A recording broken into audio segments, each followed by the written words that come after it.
नाशिक विभागातील समाजसेविका शोभा पवार यांना पुण्यश्लोक अहिल्यादेवी होळकर पुरस्कार जाहीर। महिला व बालविकास क्षेत्रातील 20 वर्षाच्या योगदानाचा गौरव। महिला आणि बालविकास क्षेत्रात उल्लेखनीय कार्य करणाऱ्या समाजसेविका श्रीमती शोभा छगन पवार यांना महाराष्ट्र शासनातर्फे पुण्यश्लोक अहिल्यादेवी होळकर पुरस्कार जाहीर झाला आहे। नाशिक विभागातून त्यांची निवड झाल्याने सर्वत्र आनंद व्यक्त केला जात असून मराठा विद्याप्रसारक समाज विधी महाविद्यालयातील विद्यार्थ्यांनी त्यांचे अभिनंदन केले आहे। श्रीमती पवार गेल्या 20 वर्षापासून सामाजिक क्षेत्रात कार्यरत असून महिला आणि बालकांच्या हक्कासाठी त्यांनी सातत्याने लढा दिला आहे। त्यांच्या सामाजिक कार्यात बालकामगारांचे पुनर्वसन, रस्त्यावरची मुले व बालभिकाऱ्यांना आधार, लैंगिक शोषणाला बळी पडलेल्या महिला आणि मुलांसाठी मदत व मानसिक आधार या विषयावर विशेष कामगिरी केली आहे। समाजातील या घटकांसाठी सपोर्ट सिस्टीम उभी राहावी यासाठी त्यांचे सातत्यपूर्ण प्रयत्न सुरू आहेत।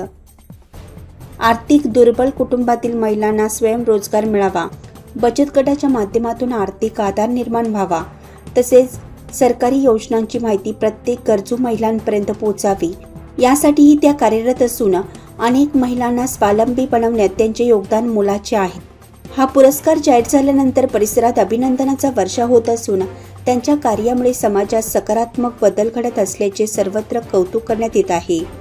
याबाबत अधिक माहिती श्रीमती शोभा पवार यांनी दिली आहे। नुकताच आपल्याला महाराष्ट्र शासनाचा अहिल्यादेवी पुरस्कार जाहीर झाला आहे, कसे बघता याकडे काय सांगा? खरं खूप मोठा प्रवास असतो एखाद्या पुरस्काराच्या मागे आणि माझा पण सामाजिक क्षेत्रातला जवळजवळ 26 वर्ष झाले मी या सगळ्यामध्ये काम करत आहे। त्यामुळे निश्चितच या पुरस्कारामुळे आनंद होतो की आपल्या कामाची दखल घेतली जाते शासन पातळीवर।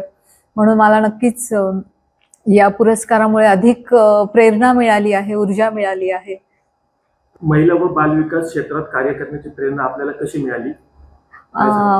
महिला आणि बालविकास क्षेत्रात खरं तर काम करण्याची किंवा एकूणच समाजाप्रती काम करण्याची प्रेरणा मला माझ्या वडिलांकडून मिळाली होती। कारण ते स्वतः खूप कमी शिक्षित असून अत्यंत उच्च विचार त्यांचे होते आणि त्यांनी मला सांगितलं होतं की समाजाच्या प्रती आपली असणारी बांधिलकी ही आपण आयुष्यभर जपली पाहिजे आणि ही जपण्याचीच प्रेरणा मला त्यांच्याकडून मिळाली आणि म्हणूनच मी इथपर्यंतचा पल्ला गाठू शकले।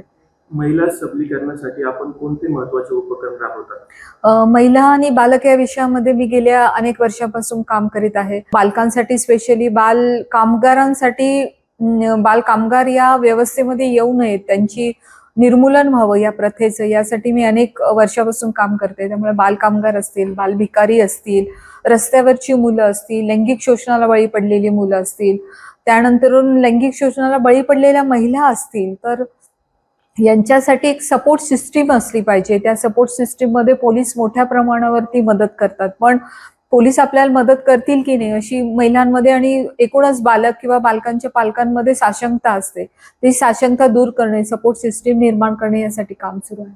आर्थिकदृष्ट्या दुर्बल कुटुंबातील महिलांना रोजगार उपलब्ध करून देण्यासाठी आपण कोणती पावले उचलली आहेत? आर्थिकदृष्ट्या महिलांच्यासाठी तर खरं तर बचत गटासारखे माध्यम आहेच, पण त्यांना खरं तर रोजगार देण्याच्या आधी आपण प्रशिक्षण देण्यावरती खूप मोठा भर असतो। त्यामुळे अशा महिलांना प्रशिक्षण देणं, स्पेशली लैंगिक शोषणाला जी महिला बळी पडली आहे तिला मदतीसाठी कुठलीच व्यवस्थेतली यंत्रणा समोर येत नाही। खरं तर शासन पातळीवरती अनेक प्रयत्न सुरू असतात, पण महिलांना माहितीच नसतं की आपल्याला अशा पद्धतीची शासकीय पाठिंबा आहे। जर अशा लैंगिक शोषणाला बळी पडलेल्या महिला आहे, शासनाच्या विविध योजना आहे, त्यामध्ये मनोधैर्य सारख्या योजना आहे, त्याच्यानंतर उज्ज्वला सारख्या योजना आहे, ज्या महिला ज्याला आपण म्हणूया की लैंगिक शोषणाच्या बळी पडलेल्या असतात किंवा ह्युमन ट्रॅफिकिंगच्या बळी पडलेल्या असतात, स्पेशली त्या महिलांसाठी काम सुरू आहे। अजून कुठल्या क्षेत्रात सुधारणा होणे गरजेचे आहे असे आपल्याला वाटतं? मला असं वाटतं महिला आणि बालक याच्यासाठी अनेक प्रयत्न सुरू आहेत, वेगवेगळ्या पातळीवर प्रयत्न सुरू आहेत, पण सामाजिक पातळीवरती बदल होणं खूप गरजेचं आहे। कारण शासन आपल्या परीने अत्यंत महत्त्वपूर्ण भूमिका बजावत असतं, पण मात्र यासाठी समाजाकडनं सपोर्ट खूप आवश्यक आहे। ग्रामीण भागातील महिलांना कोणती सर्वात मोठी अडचण भेडसावते असे आपल्याला वाटतं? मला असं वाटतं शैक्षणिक दृष्ट्या महिलांनी सक्षम होणं यासाठीचे जे प्रयत्न केले जात आहेत वेगवेगळ्या पातळीवरून, त्या पातळीवरच्या प्रयत्नांना जर यश मिळालं तर ह्या सगळ्या जे अडचणी आहेत त्यावर मात करता येईल. या प्रवासात कुटुंबाचा व सहकार्यांचा आपल्याला कसा पाठिंबा मिळाला? निश्चितच कुटुंबाच्या सहकार्याशिवाय हे शक्यच नाही.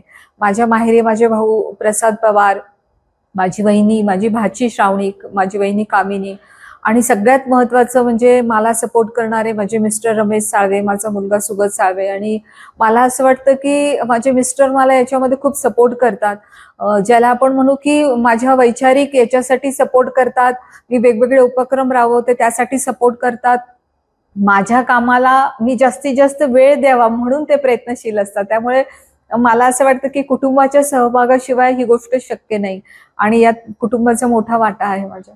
जाता जाता समाजसेवा क्षेत्रात कार्य करू इच्छिणाऱ्यांना आपण काय संदेश द्याल? खरं तर समाजसेवेकडे व्यावसायिक दृष्टिकोनातून बघण्याची एक लाट आहे किंवा एक दृष्टिकोन आहे. प्रत्येकाचा दृष्टिकोन योग्य असू शकतो, पण मला असं वाटतं की समाजसेवेसाठी व्यावसायिक दृष्टिकोनाबरोबरच आपल्या सामाजिक ज्या जाणीवा आहेत त्या मात्र आपल्याला, संवेदनशीलता आहेत त्या आपल्याला नेहमी सजग ठेवाव्या लागतील. जरी आपण व्यावसायिक समाजकार्य करणारे अनेक लोक आहेत, पण व्यावसायिक समाजकार्यासोबतच संवेदनशीलता जी आहे ही आपल्याला जपावी लागणार आहे.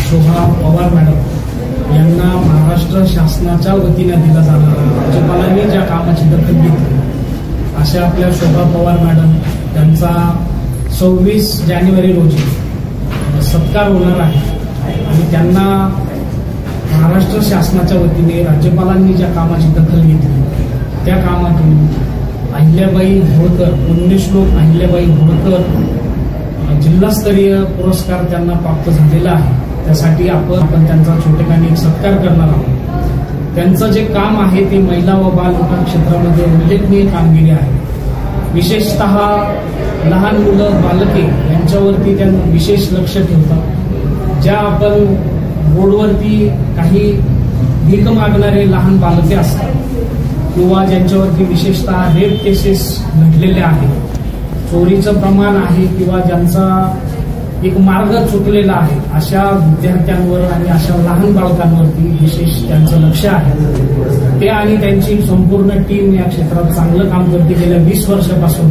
या क्षेत्रामध्ये ते काम करतात. आपण सर्वजण जर बघितलं तर आपल्याही पैकी कोणीतरी लहान बालकांना काहीतरी बिस्किटचा पुडा दिला असेल किंवा ₹2 दिला असेल, 5-10 रुपये दिले असतील, परंतु यांचा दृष्टिकोन हा वेगळा आहे. समाजाच्या ओघामध्ये त्यांना त्या लहान बालकांना देखील आणायचं आहे आणि त्यांची ही 20 वर्षाची कामगिरी बघता राज्यपाल साहेबांनी त्यांची दखल घेतली आणि त्यांचा उचित सन्मान असा केलेला आहे आणि त्याबद्दल आपल्या टीमच्या वतीनं त्यांचे जाहीर मनपूर्वक अभिनंदन करतो.